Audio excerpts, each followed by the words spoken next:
If you enjoy the content on this channel, please like and subscribe.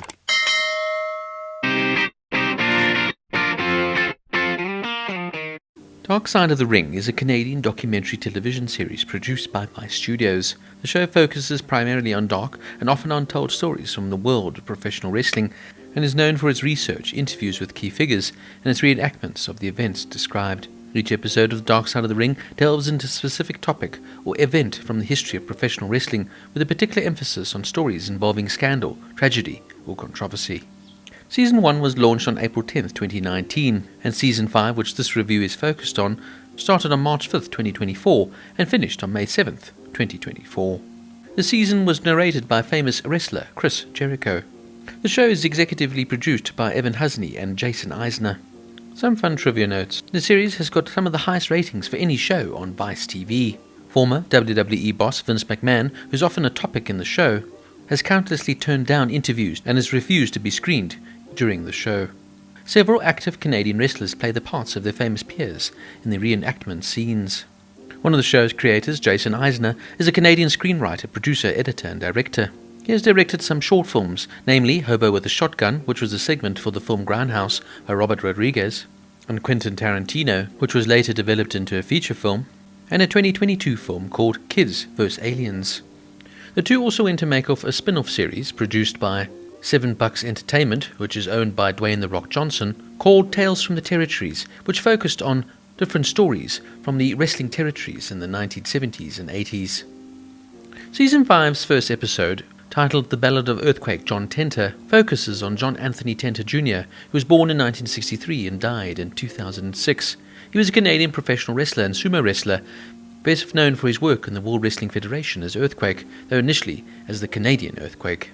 After a promising start to his sumo career using the name Kotazazan, Tenter switched to professional wrestling and became a high-profile star for the WWF, feuding with Hulk Hogan, winning the WWF Tag Team Championship as a member of the Natural Disasters with a partner and personal friend, Typhoon.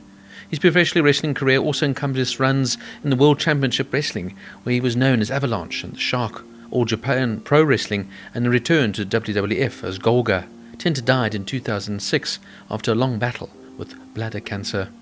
Episode 2 is titled Buff and the Bagwells. Marcus Alexander Bagwell, born on January 10, 1970, is an American professional wrestler, better known by his ring name, Buff Bagwell. He's best known for his appearances in WCW from 1991 to 2001. The episode also covers his severe neck injury on WCW Thunder, as well as the car crash he suffered in April of 2012.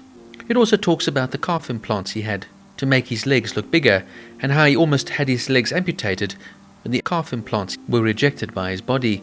The episode also goes into some of the more violent aspects of the Bagwell family, including an incident where after his mother was severely beaten by his father, Bagwell actually shot him. His father would survive the incident.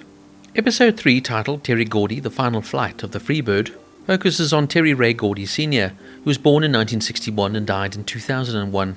Gordy appeared in many of the territories during the 1980s. He was most famously a member of the Fabulous Freebirds, who had an incredible rivalry with the Von Erichs. Unfortunately, Gordy had a heavy drug addiction, and one day, whilst on a flight to Japan, he suffered multiple seizures and almost died. This left him, though, with permanent brain damage, and albeit that he could still function in the ring, he had basically lost his whole personality. Episode 4 is titled Saving Face, The Brutus Beefcake Story. Edward Leslie, born in 1957, best known for his work in the WWF as Brutus the Barber Beefcake.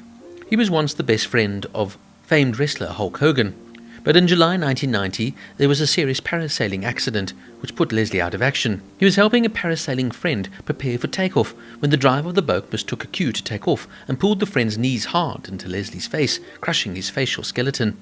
Over 100 feet of wire and 32 screws were required to construct a new face. Leslie lost his nasal cavity, jaw, and had no ability to breathe on his own. Leslie's wrestling career was put on hold for almost 2 years, and the mere fact that he survived is still seen as somewhat of a miracle. Episode 5, titled The Life and Legends of Harley Race, deals with Harley Race, born in 1943 and died in 2019. Race wrestled in the National Wrestling Alliance. He was an 8-time world champion, having won the WWA World Heavyweight Championship once and the NWA World Heavyweight Championship 7 times. Race is just one of 6 men to have been inducted into each the WWE Hall of Fame, NWA, WCW, Professional Wrestling Hall of Fame, and the Wrestling Observer Newsletter Hall of Fame. He's widely considered as one of the greatest professional wrestlers of all time, though his personal life was a lot more controversial. Race married his first wife, Vivian Jones, in 1960. She died 5 weeks after their wedding in the same car crash in which Race nearly lost his leg. Shortly after Vivian's death, his third wife, Yvonne, divorced him in the early 1990s after 30 years of marriage. Together they had a son, Justin, who was an amateur wrestler but never participated in professional wrestling. Race was involved in a speedboat accident. Whilst piloting the boat drunk, he crashed into another boat, injuring all of those on board. He died of lung cancer in 2019. Episode 6, titled Welcome to My Nightmare, the Chris Colt Story, deals with Charles Fay Harris. Born in 1946, dying in 1995, he was an American professional wrestler, better known as Chris Colt. Chris was openly homosexual and appeared in gay-themed adult films after he retired from wrestling. Colt and his tag team partner, Ron Dupree, were a romantic couple outside of wrestling. Ron died of a heart attack during a professional wrestling show in Washington State in 1975, with Colt present. His ring name, Chris Colt, derived from the Colt Studio Group, a gay American pornographic group. After years of drug and alcohol addiction, Colt died on May 23, 1995 in Seattle in a homeless shelter, allegedly due to complications from AIDS. Episode 7, titled Chris Adams, the Gentleman and the Demon, focuses on Christopher Adams, born in 1955 and died in 2001. Better known as Gentleman Chris Adams, he was an English professional wrestler, promoter, coach, and judoka. He won the British National Judo Championship in his age and weight class 3 times by the time he was 21. He achieved great success in world-class championship wrestling, where he rose to fame and reached the position of world heavyweight champion. Adams was in charge of training Stone Cold Steve Austin and popularizing the superkick finisher, which was subsequently employed by many other performers. While returning from a wrestling event in Puerto Rico on June 30, 1986, Adams grabbed an airline pilot, John Bentley, by the collar, headbutted him 3 times and punched a male flight attendant, which resulted in a 90-day jail sentence and a $500 fine in September. During the flight, an intoxicated Adams became belligerent when liquor sales were stopped during the flight by an onboard FAA inspector, and Adams had to be restrained by other wrestlers who were on the flight, including Kevin Von Erich. In February 1988, Adams was arrested after his wife Toni was found severely beaten in Lufkin, Texas, allegedly by Adams during a drunken rage.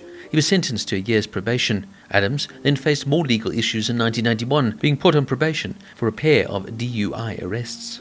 In April 2000, Adams and his girlfriend of 4 months, Linda Caphurst, were both found unconscious inside a friend's apartment, the victims of an overdose from the drug GHB and alcohol.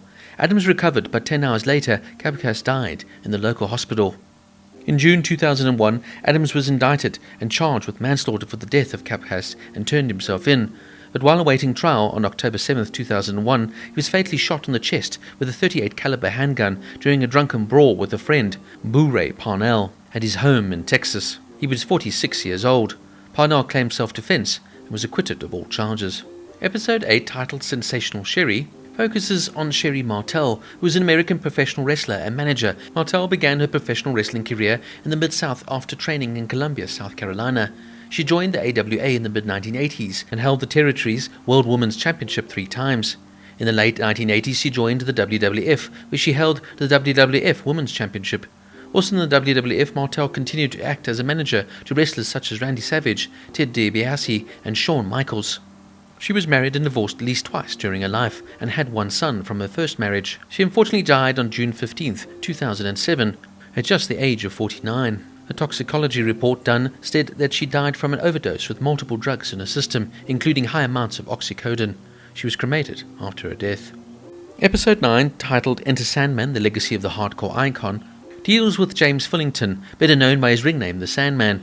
He's best known for his career with Extreme Championship Wrestling, where he developed a smoking and drinking hardcore icon and held the ECW World Heavyweight Championship a record 5 times.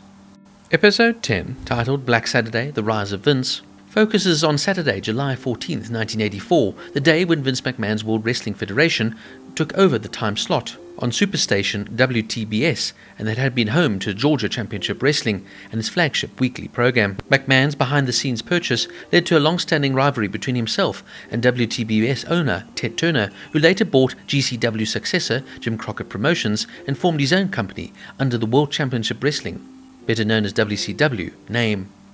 Now, if you're a wrestling fan like myself, this is a show for you. It's absolutely fascinating to look back at the wild, colourful, and often dark tales from the world of professional wrestling.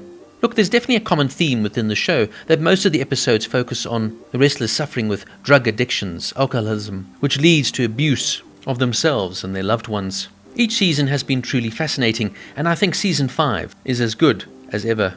I did, however, particularly enjoy Episode 10, focusing on the rise of Vince McMahon and how he strategically and slowly pushed out each one of the territories to make WWF, as it was known back then, the global and national force that, of course, it would become. If you're a wrestling fan, this is a must, but even if you just love good documentaries and want to learn more about these weird and wonderful characters of professional wrestling, then this is a show I would highly and thoroughly recommend. Dark Side of the Ring Season 5 gets a 9.5 out of 10.